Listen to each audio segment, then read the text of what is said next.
সুপ্রিয় চাকরি প্রত্যাশী বন্ধুরা, আপনাদের সবাইকে স্বাগতম জানাচ্ছি। আজকে আমাদের আলোচ্য বিষয় স্বাস্থ্য ও পরিবার কল্যাণ মন্ত্রণালয়ের অধীনে স্বাস্থ্যসেবা বিভাগের অফিস সহায়ক পদে 25 অক্টোবর 2025 তারিখে যে পরীক্ষা অনুষ্ঠিত হয়েছে তার সম্পূর্ণ প্রশ্ন ব্যাখ্যা সহ সমাধান নিয়ে। তো প্রথম প্রশ্ন ছিল সন্ধি বিচ্ছেদ করুন। তৃষ্ণার্ত, এটা হবে তৃষ্ণা যোগ ঋত। শিরচ্ছেদ, শির বিসর্গ যোগ ছেদ। শশাঙ্ক, শশ যোগ অঙ্ক এবং তদ্ধিত, এটা হবে তজ্যোগ হিত।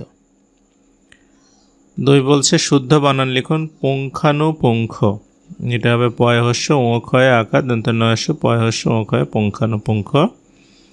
কণ্ঠধ্বনি ক মূর্ধন্য নয়ে ঠয়ে জফলা ধয়ে বফলা দন্ত নয়সী। উল্লম্ফন, এটা হচ্ছে হস্য লয়ে লয়ে ম ফ দন্তান্ন এবং প্রতিদ্বন্দ্বিতা, এটা হবে পয়রফলা তয়হস্যি দয়ে বফলা দন্তান্নয়ে দ বফলা হস্যিকার তয়াকার। 3 বলছে ব্যাস বাক্যের সমাস নির্ণয় করুন। প্রথমটা ছিল বিপত্নিক, এটা হবে বি গত হয়েছে পত্নী যার বহুব্রী সমাস। আয় কর, আয়ের ওপরে কর মধ্যপদলোপী কর্মধারায় সমাস। আমরা তুমি আমি সেটা নিত্য সমাস অথবা সে তুমি আমি একশেষ দ্বন্দ্ব সমাস, দুইটাই আছে 2 বইয়ে। 10 আনন যার বহুব্রী সমাস। 4 বলছে এক কথায় প্রকাশ করুন যে নারীর হাসি সুন্দর, এটা হবে সুস্মিতা। জীবিত থেকেও যে মৃত, জীবন মৃত। মান সম্মান প্রাপ্তির যোগ্য, এটা হচ্ছে মাননীয় এবং কাঁচের তৈরি বাড়ি শীষমহল। 5 বলছে বিপরীত শব্দ লিখুন। হর্ষ, এর বিপরীত হবে বিষাদ। আকুঞ্চন, প্রসারণ। ক্ষীণ, পুষ্ট এবং বিনীত, এর বিপরীত হবে হচ্ছে দুর্বিনীত। 6 নম্বর বলছে কারেক্ট দ্য ফলোয়িং সেন্টেন্সেস। প্রথম প্রশ্ন ছিল my mother has come yesterday. Yesterday থাকলে হচ্ছে ভার্বের পাস্ট ইনডেফিনিট টেন্স হবে, অর্থাৎ my mother came yesterday. Tell me how are you, এটা হবে হচ্ছে tell me how you are. Always speak truth, always speak the truth. এবং হচ্ছে wait here until I don't come, এটা হবে wait here until I come, কারণ হচ্ছে আনটিলটাই negative, আবার ডন্ট বসানোর দরকার নেই। 7 বলছে fill in the gaps with appropriate preposition. The girl takes after her sister, মানে সে মেয়েটা দেখতে তার বোনের মতো, টেক্স আফটার হবে। The man died of dengue হবে, মানে রোগে মারা গিয়েছে। The banana sell by the dozen, মানে 12টা করে বিক্রি হচ্ছে। এবং হি ইনসিস্টেড হিজ ইনোসেন্স, এটা হবে হচ্ছে ইন হিজ ইনোসেন্স। 8 বলছে change the voice. Let me buy a plate, এটা হবে let a plate be bought for me. A storm has uprooted the tree, এটা হবে হচ্ছে the tree has been uprooted by a storm. 9 বলছে translate into English. তুমি হাসছো কেন? Why are you laughing? বৃষ্টি থামার পর আমরা রওনা করেছিলাম, এটা হবে we started after the rain had stopped. আমি এখনও তাকে দেখিনি, I haven't seen him yet. এবং সে নাচতে নাচতে চলে গেল, she went away dancing. 10 বলছে right sentences with meaning of the following idioms.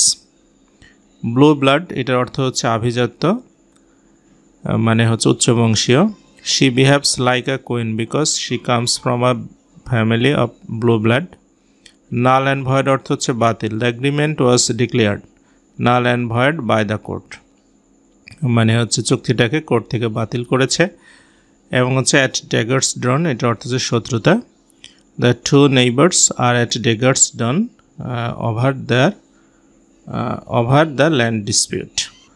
এরপরে আমরা 11তে গণিতে আসি। বলছে 8 বছর পূর্বে পিতার বয়স পুত্রের বয়সের 8 গুণ ছিল। 10 বছর পরে পিতার বয়স পুত্রের বয়সের দ্বিগুণ হবে, বর্তমানে কার বয়স কত? তো আমরা প্রথমে হচ্ছে মনে করি 8 বছর পূর্বে পিতার বয়স ছিল 8x, আর 8 বছর পূর্বে পুত্রেরটা ছিল হচ্ছে শুধু x বছর। তাই 8 বছর পূর্বে থেকে বর্তমানে আসতে হবে এবং সেখান থেকে আরও 10 বছর পরে যেতে হবে। অর্থাৎ আমরা যদি পিতার বয়স বলি 8x + 18 আর পুত্রের বয়স হবে x + 18, তখন পুত্রের সাথে দ্বিগুণ গুণ করলে পিতার সমান হবে। অর্থাৎ 8x - 2x = 36 - 18, তার মানে 6x = 18, x এর মান হচ্ছে 3। তাহলে আমরা বলতে পারি 8 বছর পূর্বে পুত্রের বয়স ছিল 3 বছর, আর হচ্ছে পিতার বয়স ছিল হচ্ছে 3 × 8 = 24 বছর। তাহলে পিতার বর্তমান বয়স হবে কত? 24 × 8 = 32, আর পুত্রের বর্তমান হবে হচ্ছে আপনার 8 × 3 = 11 বছর।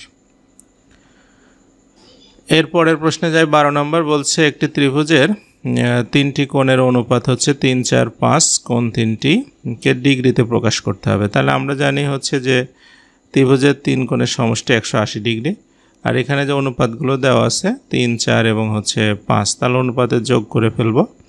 3, 4, 5 যোগ করলে হবে হচ্ছে আপনার 12। তাহলে এই 180কে প্রথম কোণ হচ্ছে আমরা 12 দিয়ে ভাগ করে 3 দিয়ে গুণ করলে হবে, অর্থাৎ 45 ডিগ্রি।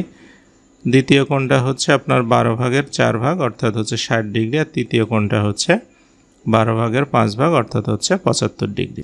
এরপরে 13তে বলছে যে একটি আয়তাকার ঘরের দৈর্ঘ্য প্রস্থের 3 গুণ, ঘরটির পরিসীমা 40 মিটার হলে ঘরটির আয়তন কত? আয়তন বলতে এখানে আসলে ওনারা ক্ষেত্রফল বোঝাতে চাচ্ছেন, কারণ এটা তো ঘনবস্তু না। তাহলে হচ্ছে আমাদের মনে করি হচ্ছে প্রস্থ x আর দৈর্ঘ্য হচ্ছে 3x মিটার।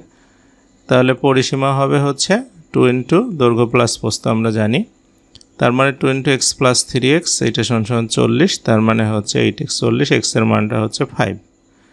তাহলে প্রস্থটা হচ্ছে 5 আর দৈর্ঘ্যটা হচ্ছে আপনার 15। তাহলে এখানে ক্ষেত্রফল হবে 3x², অর্থাৎ 75 বর্গমিটার। তারপরে 14 বলছে x - 1/x = 2 হলে x⁴ + 1/x⁴ এর মান কত? তো এইটা আমরা প্রথমে আগে হচ্ছে দেওয়া আছে x - 1/x = 2, আমরা উভয় পাশে বর্গ করে দেব। তো উভয় পাশে বর্গ করে দিলে এটা সূত্র লিখব x² + 1/x² - 2 × x 1/x = 4। তাহলে এইখান থেকে x কাটা যাবে এবং হচ্ছে 2টা ওই পাশে গিয়ে যোগ হয়ে গেলে x² + 1/x² এর মানটা হবে হচ্ছে 6। এরপরে আমরা উভয় পাশে যদি আবার বর্গ করি তাহলে x² + 1/x² = 6 এর পুরো স্কয়ার, তার মানে x⁴ + 1/x⁴ + 2 × x² 1/x² = 36, তার মানে এই 36 থেকে আমরা যদি 2 বাদ দিয়ে দেই তাহলে হবে হচ্ছে 34। এটাই উত্তর। এরপরে আমরা সাধারণ জ্ঞানে যাই। জাতীয় বাজেট 2025-26 বার্ষিক উন্নয়ন কর্মসূচিতে বরাদ্দ কত? 2,30,000 কোটি টাকা। জরুরি হটলাইন স্বাস্থ্য বাতায়নের নাম্বার কত? 16263। সিরাজউদ্দৌলার প্রকৃত নাম কি? মির্জা মোহাম্মদ সিরাজউদ্দৌলা। নিটোর এর পূর্ণরূপ কি? এটা হচ্ছে national institute of traumatology and orthopaedic rehabilitation. Operation iron sword কি? এটা ইসরায়েল কর্তৃক হামাসের বিরুদ্ধে পরিচালিত অভিযান। বাংলাদেশের জাতীয় পতাকার ডিজাইনার কামরুল হাসান। 7 সিস্টার্স কি? ভারতের উত্তর পূর্বাঞ্চলের 7টা রাজ্য হচ্ছে অরুণাচল, আসাম, মণিপুর, মেঘালয়, মিজোরাম, নাগাল্যান্ড এবং ত্রিপুরা। বর্তমানে এলডিসিভুক্ত দেশ কয়টি? 44টা। ডোভার প্রণালী পৃথক করেছে কোন দুটি দেশকে? যুক্তরাজ্য, ফ্রান্স। পুনর্ভাবা, নাগর ও ট্রাঙ্গন কোন নদীর উপনদী? মহানন্দা। তো এই ছিল আজকের প্রশ্নের সমাধান। ভালো লাগলে আমাদের ফেসবুক গ্রুপে আমাদের সঙ্গে থাকতে পারেন। তো সবাইকে এতক্ষণ সাথে থাকার জন্য অসংখ্য ধন্যবাদ জানাচ্ছি।